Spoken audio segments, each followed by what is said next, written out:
Hi, my gorgeous people. So today we are going through chapter 11, which is step 7.2. And at this point, we're talking about price and determining initiatives and disinitiatives. All right.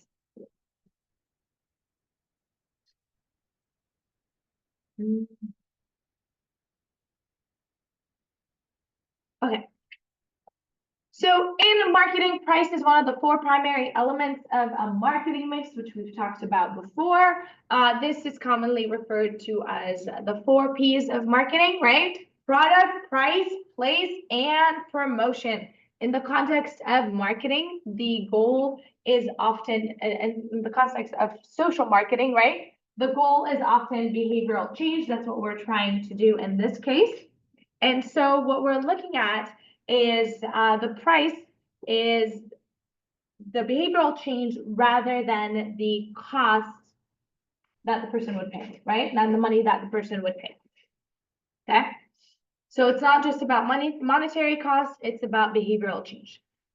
And so it encompasses the total cost that a person associates with adopting a new behavior, and that would be the price in this case. So this can range from actual financial cost to other factors that affect people's willingness to make that change. So when you're looking at encouraging people to adopt a new behavioral change, you, as the marketer, what you're doing is considering the barriers that might discourage that person from finding a way to do this. And your job is to find a way to reduce these costs. So really, the people don't feel like they are paying something more than they could afford, right? And this also happens emotionally, as well as in money form as well.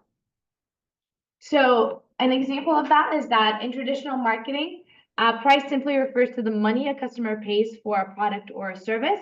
However, in this case, again, we're talking about intangible costs, so things that cannot be touched, right? And so in health campaigns, encouraging people to get vaccinated, the monetary cost might be the price of the vaccine if it isn't free, but the other factors like the time it takes to visit a clinic, the discomfort of a shot, and the possibility of side effects are all considered as part of the price in the social change. Does that make sense? Yes? How are we doing? Good? All right, beautiful. And then monetary costs are tangible and straightforward. They represent actual amount of money that a person has to pay. So for example, if a campaign encourages people to purchase eco-friendly products, they will have to pay for those eco-friendly products. And so that would be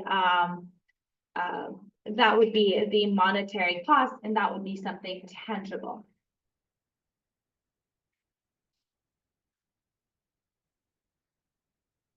All right, so now going beyond the monetary costs, now we're really focusing on the non-monetary costs, which are often challenging to address, but they are very crucial in influencing behavioral change. So that would be, actually, let me ask you this. What are things that you might consider non-monetary costs?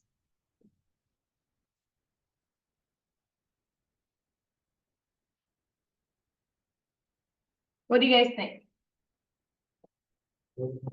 What is it? What are some costs that you would consider non-monetary costs in social change?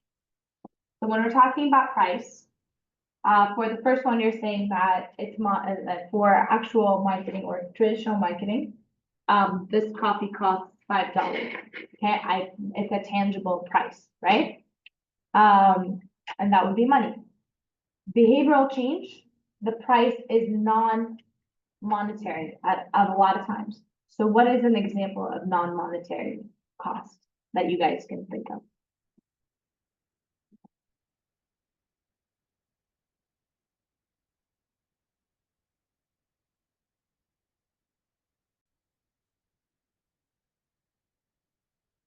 So time, and then going to class also requires what apart from time? Travel energy, right? To be able to do that. Yeah. So we can say that maybe travel is, you can associate it with cost if you're paying for gas, or you're paying for your shoes, right? So eventually will wear out, whatever, if you want to call it that way. But it also requires energy. So time, effort, energy, these are all non-monetary costs that people have to invest in order to adopt this new behavior. So an example would be encouraging people to switch from driving to public transportation to reduce emission may not have a direct monetary cost, but it could require additional time and planning, which can be significant for a lot of people. So the question is here, what would stop you? We're in California, and we know that we drive almost everywhere, right? You drive to the other part of the shopping center. What would stop you from considering taking public transportation?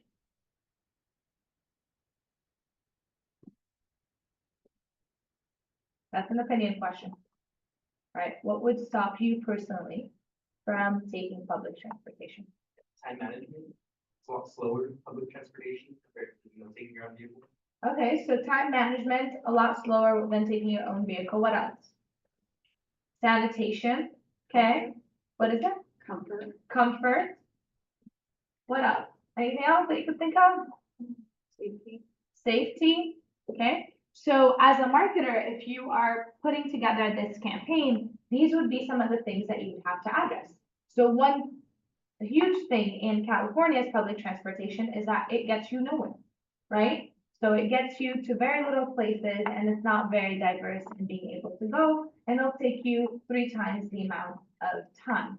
So maybe the initiative should start by increasing where these buses go, right? So that would be something. As a marketer, you'd have to address the safety concerns. Yes, so you'd have to create campaigns targeted to that target segment, and you would create those campaigns for these people, okay? And so you are looking at making the price make sense. Making it make sense for you to invest your time, right? Invest your energy, invest your effort, invest into putting yourself in a place that is not quote unquote safe yet, so that you can take that public transportation. Does that make sense? Yeah? Cool. So that is all part of the price that people have to pay in order to change that behavior. Apart from that, there are things like psychological costs, which would be things like fear and anxiety, and that can also influence a person's willingness to adopt a behavior. For example, encouraging someone to start exercising may bring up insecurities or concerns about their physical ability. So think about it this way: someone who you're telling someone that they should go exercise, maybe something that they don't want to face within them. That's something that they keep pushing out of their mind and out of their sight, is that if they don't exercise, they don't get healthier. So that means that they have to stop and face the music, right? Stop and face what's actually going on in their body. And sometimes people don't want to do that. They don't want to go into their insecurities because the insecurities are uncomfortable. And so that is also a cost that is associated with the price that people have to go through. Okay. So having them face their anxiety, having them face their fears, that is also a cost. So you have psychological costs. And then you have physical discomforts can be another barrier. So if the behavior involves change in a routine or a lifestyle that affects comfort, that could be something that would stop people. So for example, promoting healthier eating diets may mean giving up favorite foods or adjusting to new tastes, and that would be physically and emotionally uncomfortable because people like eating. Eating is a lot of the time associated with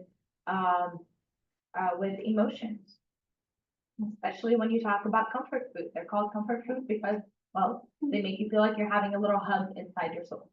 Let me eat that pasta, right? My soul feels happy. Okay, so then giving up that change is saying that, recognizing that there's goodness somewhere else. And a lot of times people don't want to do that because it's a heavy price that they have to pay. Yeah, cool.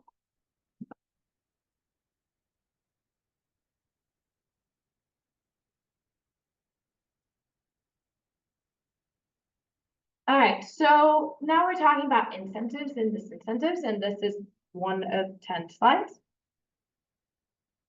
And so determining incentives and disincentives is actually a very powerful tool in marketing, in social marketing particularly, but in marketing in general as well. So incentives are positive rewards that encourage people to change to engage in the desired behavior that makes it more appealing. While disincentives discourage competing behaviors by making them less attractive. Okay, so the goal here is to enhance the benefit of adopting the desired behavioral change and to reduce the attractiveness of the alternative or the competing behavior. So for example, in a campaign that promotes recycling, an initiative might be a discount on waste collection fee for people who separate their trash, while this incentive could be an extra fee for people who do not. Okay, so it makes that behavior less desirable because you will have to pay more money for it. Price-related tactics can vary on whether the goal is to encourage the desired behavior or discourage the competing one. So for example, if the desired behavior is quitting smoking, incentives could include rewards for meeting milestones like being smoke-free for a month. While on the other hand, a disincentive would involve higher insurance premiums for people who are smoking, and that makes the cost of continuing the behavior less appealing. Okay, so a disincentive in this case, again, is to say, well, you want to continue smoking, you're free to do that, but you're going to pay more premium on your health insurance. Okay, so as a smoker, you'd look at that and you'd say, oh, well, I would rather not pay the extra $200 a month for it. Does that make sense? Cool, yeah? How are we feeling?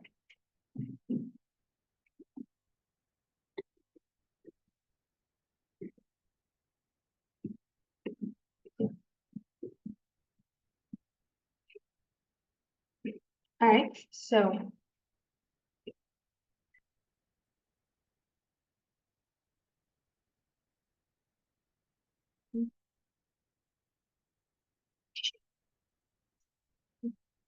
so price represents more than just financial costs, which is what we talked about before. Traditionally, that would be monetary costs. In this case, it differs, right? It's not just about the dollar or the currency that you're paying. And monetary costs are fairly straightforward. It's money in exchange for a product or a service.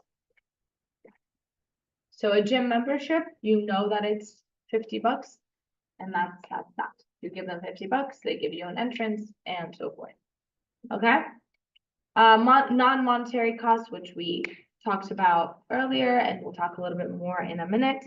These are they can often influence the decision making even more than monetary costs. Because a lot of times, if you have the money, you're willing to pay the money, and you would much rather pay the money than change the behavior. Paying the money is a one-time action or maybe a reoccurring action. Behavioral change is a commitment. And so the non-monetary costs are usually a lot higher than the monetary costs, and they are the ones that drive that decision.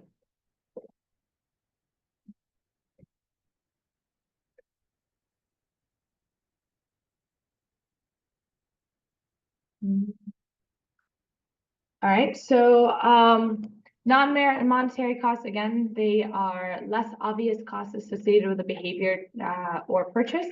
So that would be time, effort, psychological stress, and even physical discomfort. So if an organization is promoting smoking, we talked about this, this involves emotional difficulty of dealing with withdrawal symptoms. That is a cost that they have to pay. And usually any smoker has tried to quitting smoking before. Okay, so they know the cost that is associated. And so it becomes harder. So there's a physical discomfort of the nicotine craving and the effort required to avoid social situation where smoking is common. All right.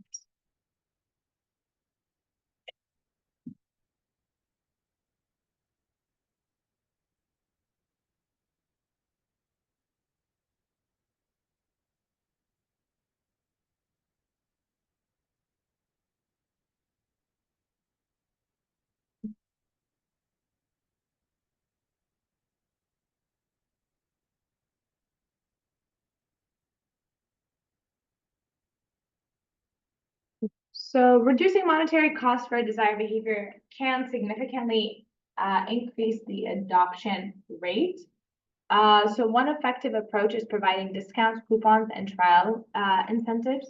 So to encourage people to use bike helmets, some cities offer coupons or subsidize that purchase, okay? So solar panels, a lot of times, or in California right now, there's like you can get it subsidized by the government. You don't have to pay all of it. EV vehicles recently, right, as well. You got 7,500 back if you purchase a EV vehicle. And so these are all incentives for you, monetary incentives for you to adopt that behavior. Okay? So that would be lowering the cost, that would remove the financial barrier, and that makes it easier for people to make a safer choice without worrying about the expenses. Another way of doing this would be strategies like buy one, get one free, or limited time discount, which create a sense of urgency for the customer. And so that that would be it. And so you could also look at segment pricing where different groups like students, seniors, or veterans, or teachers, or whatever, receive a special rate that allows marketers to target a specific population.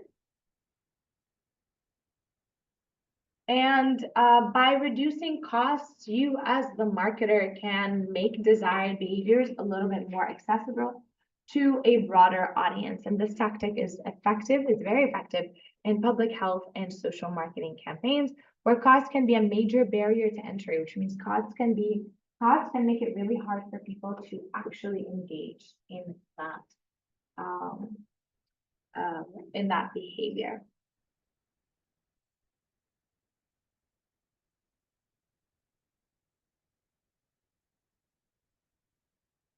All right, so again, non-monetary costs includes time, effort, psychological discomfort, which we've talked about earlier. But it also, one way to address that would be embedding a new behavior into an existing routine. So for example, if a company wants to improve physical activity, it would encourage employees to take the stairs by adding motivational signs to the stairwell. And that could make the behavior more accessible by integrating it into the daily life. So essentially what they're doing is, this is something that they do. They take the elevator, they have to go up the stairs. Well, maybe something that makes the stairs look more appealing would be a good idea.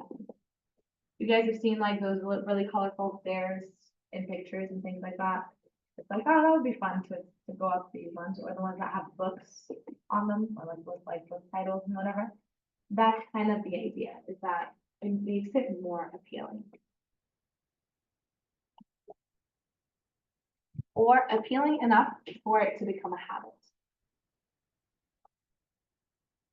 Another strategy is anchoring a new behavior into existing habits.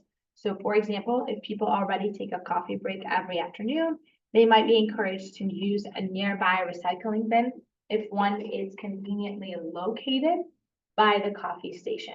So by linking a new behavior to an old habit, marketers can make it easier for individuals to actually adopt that behavior, okay? So you gotta look at your audience, you gotta think, okay, what do they do?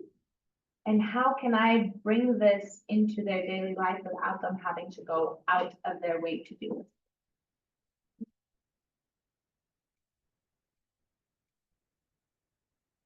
And when you're looking at decreasing your monetary costs, it can also involve offering guidance or tools that simplify that behavior. And in that sense, you're reducing the time, the effort, and the discomfort that would allow people, or would make it more appealing for people to actually take on that behavioral change.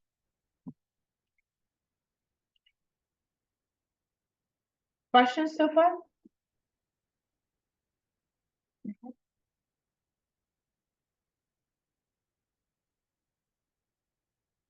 Mm-hmm.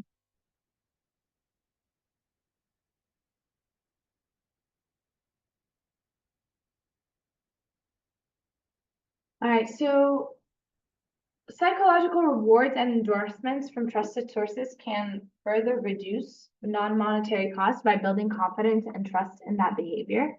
So, for example, if you have a well-respected health organization endorsing a new diet plan, people may feel more comfortable trying it, knowing that it's backed by experts. Today is election day. Did anyone vote already? All right, we've got a few people who voted. Did anyone look at the ballot? People haven't voted yet. Have you seen the ballot? Okay. On the ballots, there are different measures and there are different propositions. Typically, it will tell you who are the major organizations that are backing the proposition and who are the major organizations that are against it or have submitted an appeal against it. Okay? They do that because they know that this will help you make the better decision based on who you trust as a voter. Okay? So let's say you trust the I don't know, the Psychological Association, the American Psychological Association, the APA, and you see that the APA has endorsed this proposition, you're more likely to vote with them, even though you have not done the extensive research. Okay? So endorsements like these, they reduce non-monetary costs, and so that would say, okay, I'm more inclined to say yes to this proposition because so and so backs it. Does that make sense? Okay, so that's where we can see it like practically in our life today.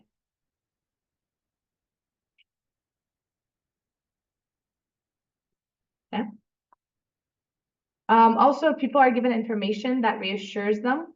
So things like guides on how the diet works and why it's safe, they feel more willing to commit. Seals of approval or certifications from credible bodies also help by removing uncertainty and adding credibility. It is one thing to say that here's Rita and she makes videos about marketing, then to say, oh, well, here's Professor Sekali and she makes, bless you, and she makes videos on marketing. The credibility makes the person more believable. Does that make sense? Okay. So these things will help reduce the non-monetary costs.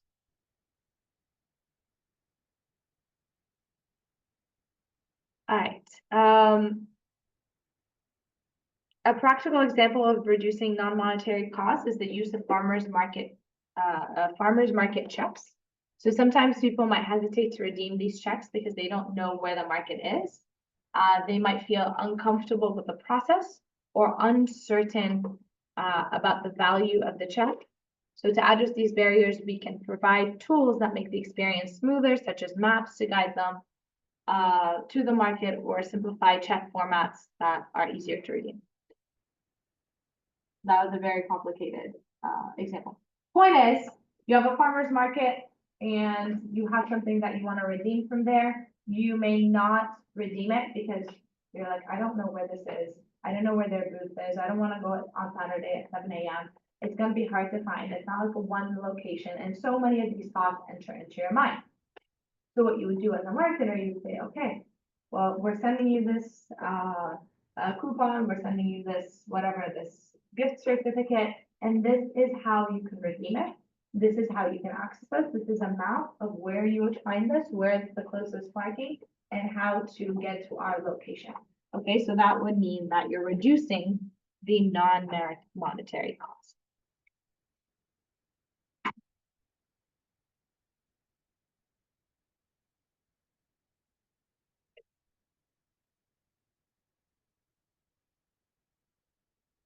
All right, so another way to do this is to increase monetary costs for competing behaviors. And so to influence the behaviors, marketers and policymakers, they often use strategies that increase the financial burden for the competing behavior. So making it less desirable because it is more expensive. So that would mean maybe increase taxes on certain products. You know that tobacco products in California cost a lot more than other parts of the country, or maybe they cost a lot more than other parts of the world. That is because of the taxes that are on them. And that whole idea is to discourage people from smoking, okay? By, going into their pocketbooks directly. Another form of monetary disincentives is if a behavior is harmful or undesirable, imposing a fine can discourage people from engaging in it. So think of parking tickets or speeding fines, and these are things that you may be a lover of thrill, okay? You like speed, but you don't do it. And you don't do it because it's gonna cost you money, right? Or maybe you do it and you're just hoping that the police don't see you. Okay. Either way, the idea is that when the government imposes these kinds of fines, it's to discourage you from taking on certain, mainly dangerous situations.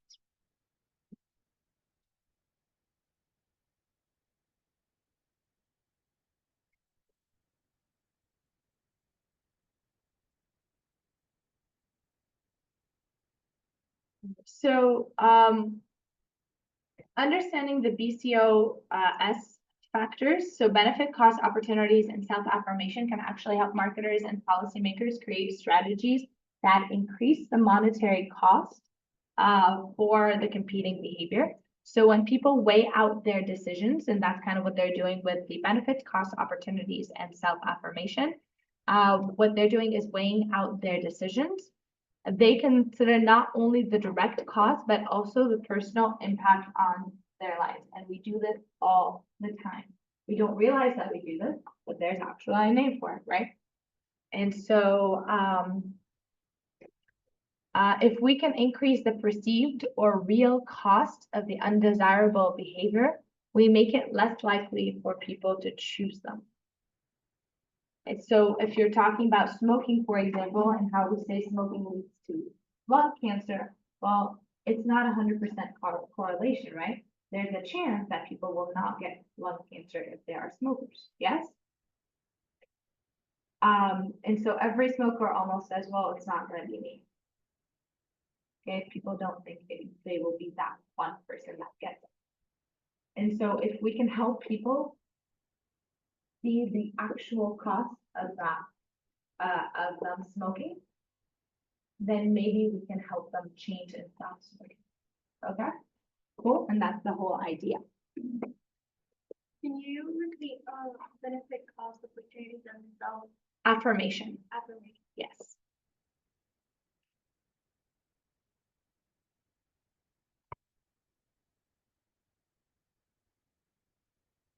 So policymakers, what they do is they often work with this framework to consider laws and regulations. So for example, when they were looking to understand the motivation and concerns of the public, they set policies that impose taxes like those on carbon emission. And this discouraged companies from polluting, but also it aligned with the concern of the climate change. And so they considered the benefit, the cost, opportunities, and self-affirmations that created the policy while aligning with the climate change initiatives that they had, okay?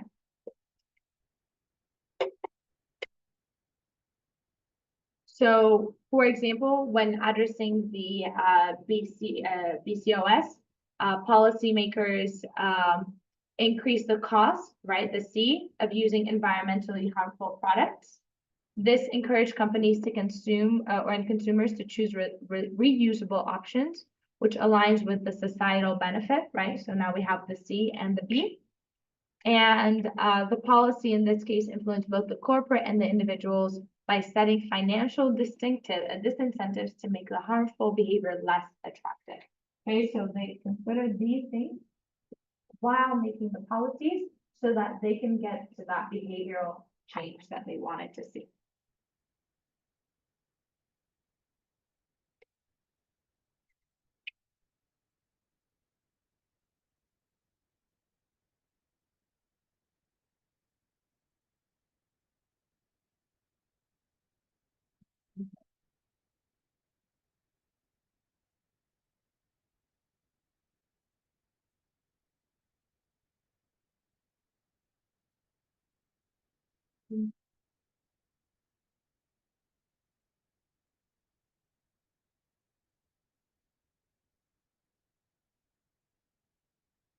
lost where my notes went. I hit a key and then everything went away.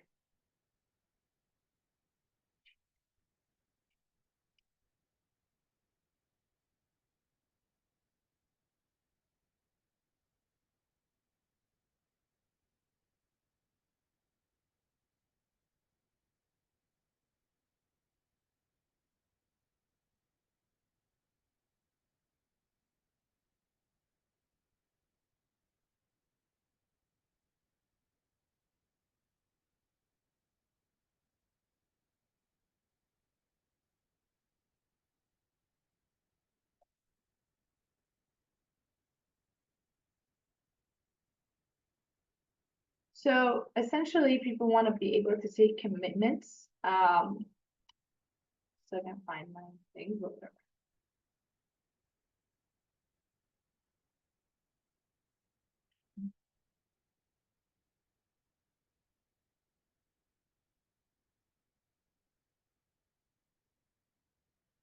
All right, so commitments are things that would allow people to actually say yes to whatever it is that they want to commit to what they're doing, right? And by doing something like that, by having them sign an actual form, they put the intangible in something that's tangible and something that binds them to a certain degree to that, and that can help increase that behavioral change and have that commitment to the cost, right? So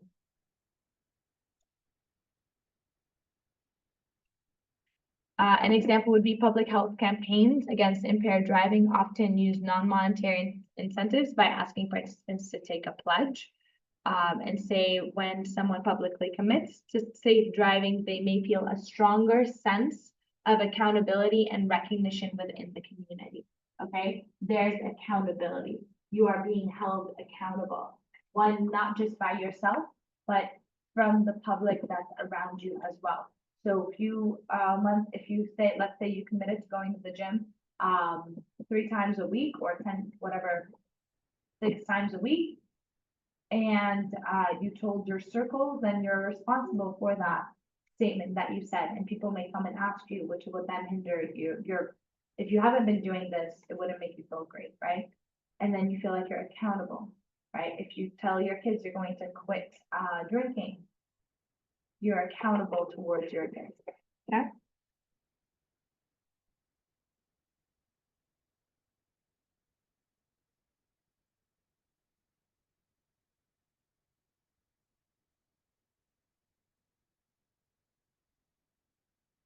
Okay, so there are different types of commitments. You have a verbal commitment, you have a written commitment, you have public, and you have durable commitments. And all of these, the idea is to have people motivated enough for them to be able to take on that behavioral change and have accountability with them as well. So they have to be accountable for their behavior.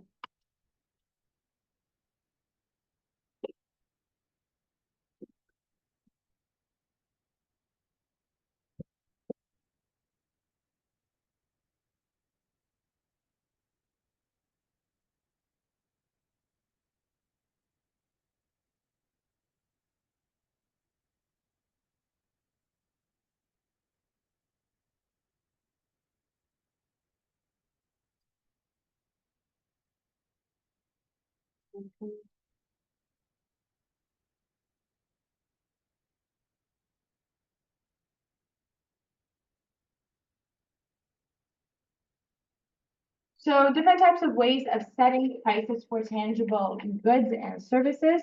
These are things that you can actually touch, right? Physical things.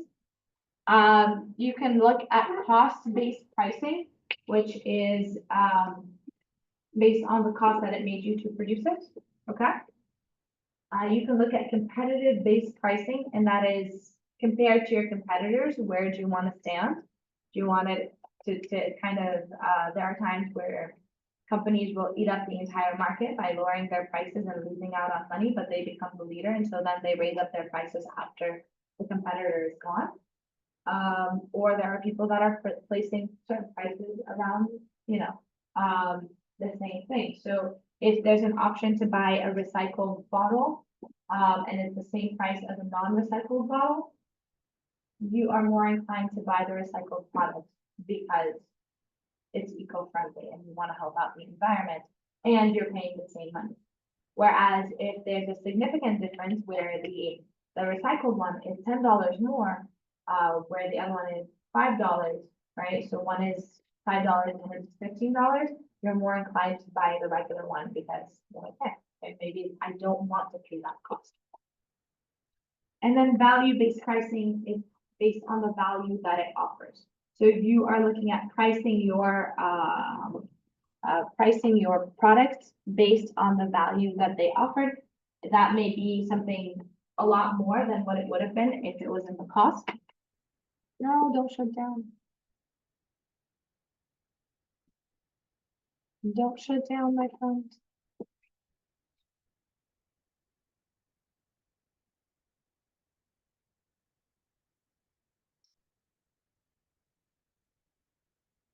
Give me a second. Turn this back on. Come on.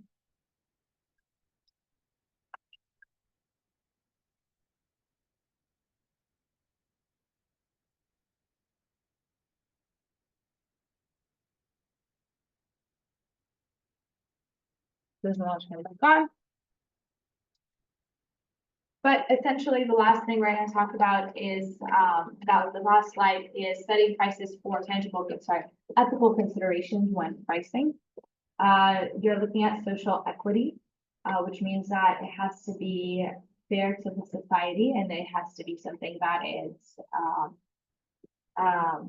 good. So, for example, setting prices in a way that is accessible and fair to all consumers, particularly those in low income and disadvantaged communities. And so your pricing should not exclude certain groups from accessing these goods and services, particularly in healthcare, right?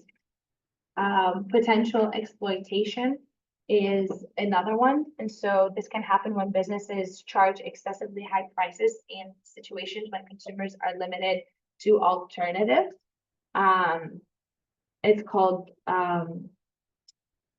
so for example, when we talked about, do you guys remember when they raised the EpiPens prices? They went like crazy through the roof. It was something like that. It was unethical. They raised it for like 600% over what it should have cost, and they stopped a lot of people from being able to accept them. Public shame tactics is another one that's on there. I know you guys can't see it. So some pricing strategies use public shame or guilt to influence consumer behaviors, which can be ethically questionable. So for example, certain marketing campaigns, they might use higher price to discourage harmful behaviors, things like taxes or cigarettes. However, they implement those poorly. So these strategies can disproportionately impact low-income communities, leading to feeling of shame or guilt without providing meaningful alternatives. So the idea here is that if you are allowing for these taxes, well, people who already have money, they can pay for them, right? Whereas you're kind of like shaming or forcing people who are in low-income communities to have to stop these things because, well, you're poor kind of situation. Does that make sense? Okay. So those are all ethical issues. And then you have the full disclosure costs, and that is another critical aspect of ethical pricing. And it should be that businesses should fully disclose all their costs associated with the products or services upfront, including hidden fees, supercharges, or potential additional charges.